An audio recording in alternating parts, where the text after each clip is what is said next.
বন্ধ নেই বিদেশি নাগরিকদের অবৈধ অনুপ্রবেশ। মঙ্গলবার রাতে ফের আগরতলা জিআরপি থানার পুলিশ আগরতলা রেল স্টেশন থেকে 3 জন বাংলাদেশি নাগরিককে আটক করে তাদের সাথে শ্যামল দাস নামে ভারতীয় মানব পাচারকারীকেও আটক করা হয়। বাংলাদেশি নাগরিকরা দালাল মারফত রাজ্যে প্রবেশ করে বহিরাজ্যে যাবার পরিকল্পনা করেছিল। তাদের বিরুদ্ধে মামলা নিয়ে বুধবার আদালতে পেশ করা হয় বলে জানান জিআরপি থানার ওসি তাপস দাস। আমরা আগরতলা জিআরপি থানা এবং বিএসএফ এবং আমাদের আগরতলা আরপিএফ এবং আমাদের যারও সিস্টার এজেন্সি আছে, আমরা সবাই মিলে আগরতলা রেল স্টেশনে মোট 4 জনকে আমরা গ্রেপ্তার করি।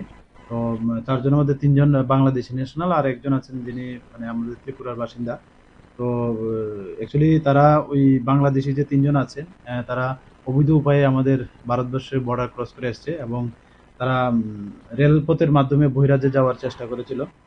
তো প্রাথমিক জিজ্ঞাসাবাদে তারা বলেছিল যে তারা কলকাতা হয়ে গুজরাটে যাবে, এরকম বলেছে। তো নাম জিজ্ঞেস করলে বলে একজন হলো মনমংসিনু মগ, যিনি খাগড়াছড়ি জেলার অন্তর্গত বাংলাদেশ। অন্যজন হলো সুকি আক্তার, উনি পটুয়াখালী ডিস্ট্রিক্টের বাংলাদেশ। এবং আরেকজন আছেন ববিতা দেবনাথ, উনি পটুয়াখালী বাংলাদেশ। এবং যারা ইন্ডিয়ান একজন আছেন আমাদের ইস্ট ডুকলির বাসিন্দা, ওনার নাম হলো শ্যামল দাস।